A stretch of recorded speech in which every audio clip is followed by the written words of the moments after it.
How's it going? It's another Thursday. It's Gear Talk time.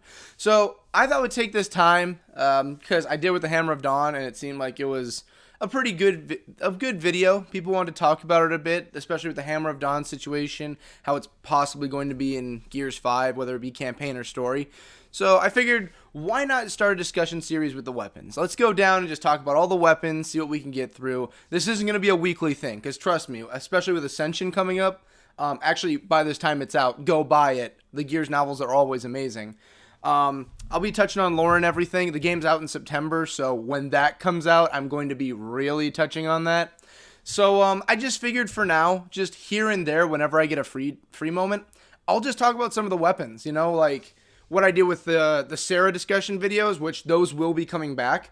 I'll do it with weapons too. So, you know, we'll talk about the Lancers, the Mark 1, the Mark 2, and the Mark 3. Maybe in their own video, maybe in a separate video. I don't really know. Then we also have, let's see here, the Locust weapons. You know, the Hammer Burst, the Toric Bow. You know, talk about weapons like the One Shot. You know, the heavy weapons like the Mulcher and Trigun. Those things. But today, I kind of wanted to start off with, like, it's not the signature weapon, but for anyone who plays multiplayer or anyone who is a fan of close combat, it's the Gnasher. The Gnasher is something I want to talk about because I don't play multiplayer as heavy as others, and I use the Gnasher in multiplayer because that's the only way you can play Gears multiplayer. Really, that's 101. But story-wise, I was always a fan of the Gnasher. I love the Gnasher. I would always go through, when I did campaigns, I would always have a Gnasher with me. The Lancer I carried now and then, because it has a chainsaw, and that's awesome. But normally, it would be the Gnasher I would have on hand. Because if you're playing easier difficulties, you can just, like, run through, and you don't really have to worry about being shot down while trying to get to an enemy. Yeah, so the Gnasher, as of 4, though, I like to carry around the Marksa a lot, because I love the Marksa. But anyway, let's talk about the Gnasher. There we go. There we go. Squirt's, he fell under the sofa. Normally I have him with me in all these. So, the Marksa.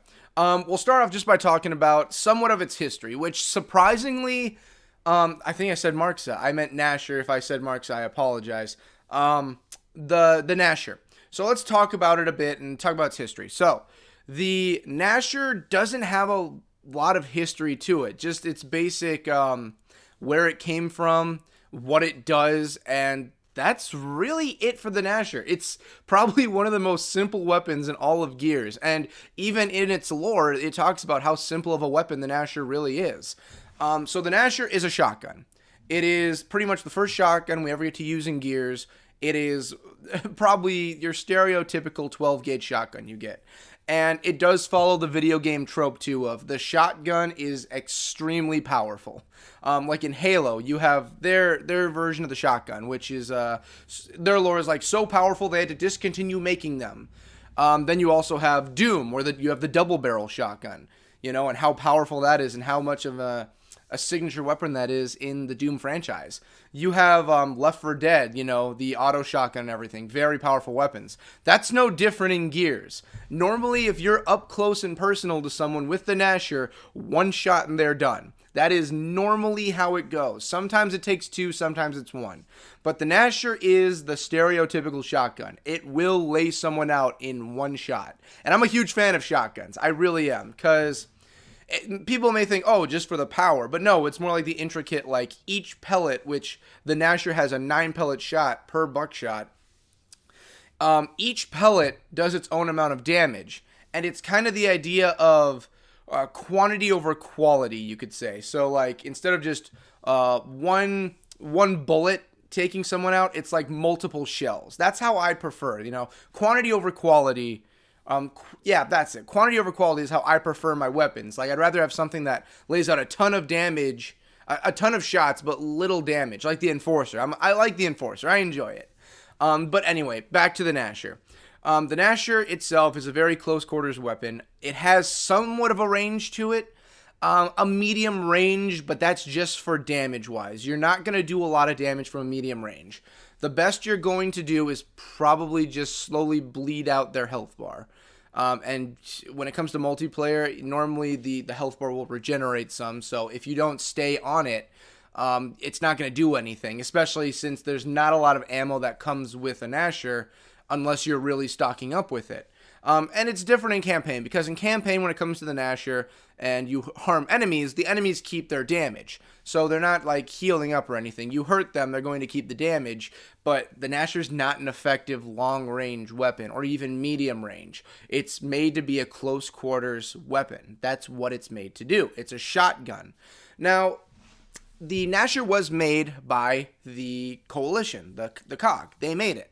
It is their weapon, you know. The Marksa and Bushka, those belong to the UIR. They made those. And how you have the Locust with the Hammerburst, Torque Bow, they made those. That's just how it goes. The COG made this one. Now you're wondering, why are there so many, or why are they everywhere if they're so powerful? It's because they're very cheap to make. The Gnashers are known to be extremely cheap when you're developing and making them. It's stated in the lore that a Gnasher is something that is extremely powerful, and you do have to be certified to use it if you're in the Coalition.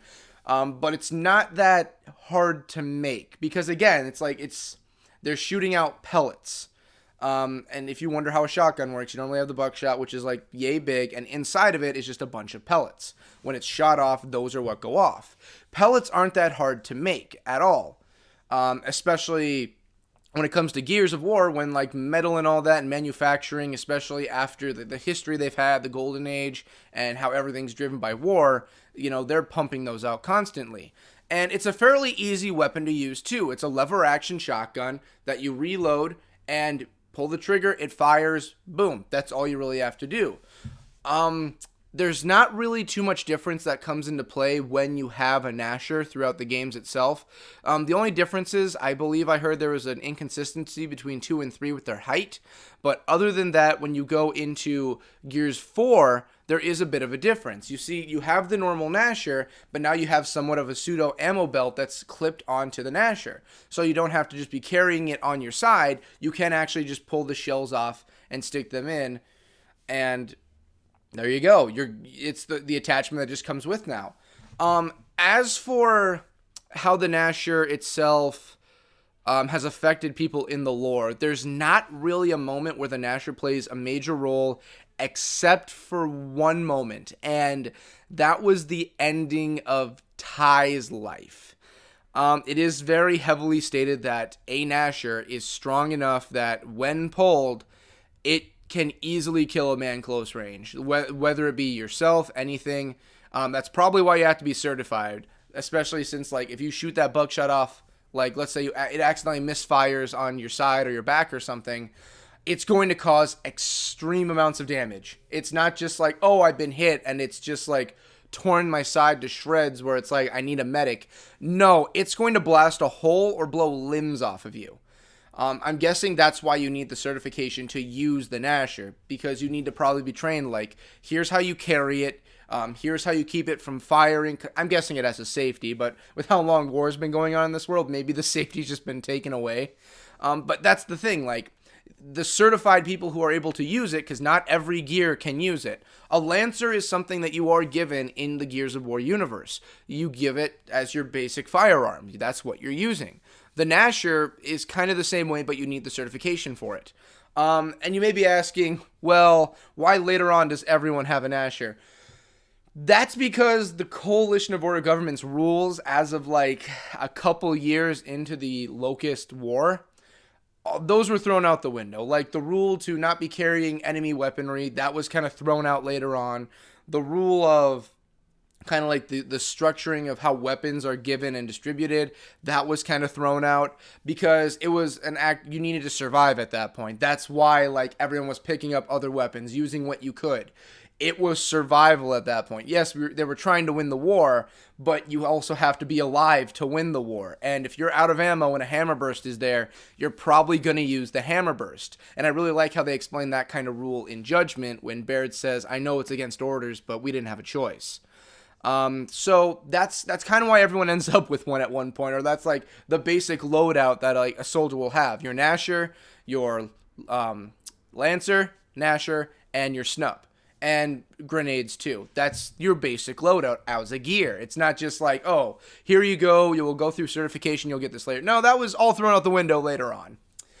And again, like, there were so many of them that were made, the issue really became, like, we made too many. Because now, with how the locusts operate, when they go town to town, and they salvage everything they possibly can, that involves weapons.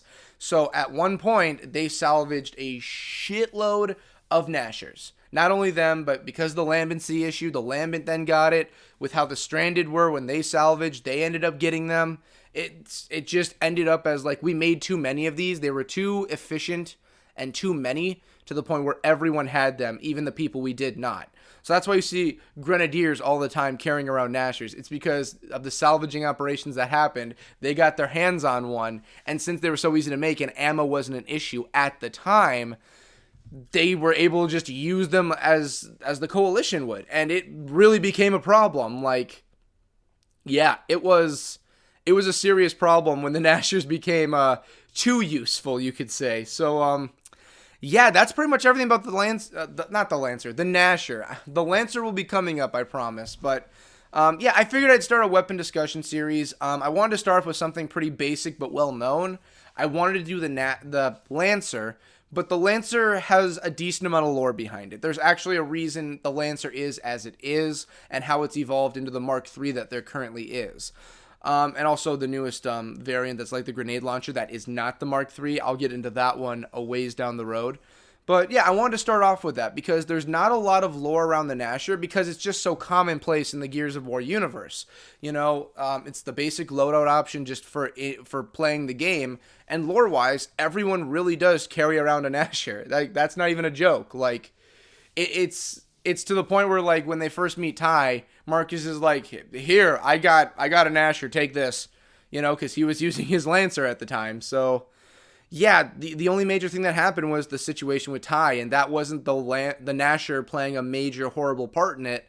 It was just, that was the weapon that Ty had on hand to end his life. So, yeah, you can't really say like, oh yes, the Gnasher, the reason for all of it. No, because it would have been any gun if you gave it to him. If you gave him a snub, he probably would have done the same. You gave a grenade, he probably would have clenched it between his cheeks and let it go off even. It sounds horrible to say, but Ty would have taken any weapon at that point to get the job done. So yeah, that's the Gnasher. I plan on doing more weapons as we go. I want to start off simple. Thank you guys so much for watching, and also a big thank you. As of the 30th of July, we actually hit the 2-year mark for the YouTube channel. I want to thank everyone who's ever viewed any of these. I started these in October. I really enjoy doing them. As you can see, there's not a lot of work I put into some of these. Other ones a lot. I'm sorry about that. I really want to be more consistent. But again, seriously, thank all of you. I know a lot of people who play Gears of War watch these, and I thank all of you for watching. I enjoy so much I do with all of you guys when it comes to playing. It's one of my favorite things to do in general these days. Even starting up Twitch for the first time and watching some of you guys or playing with some of you guys is some of the most amazing things that have ever happened in my life. So, you know, on a serious note, thank you all for everything.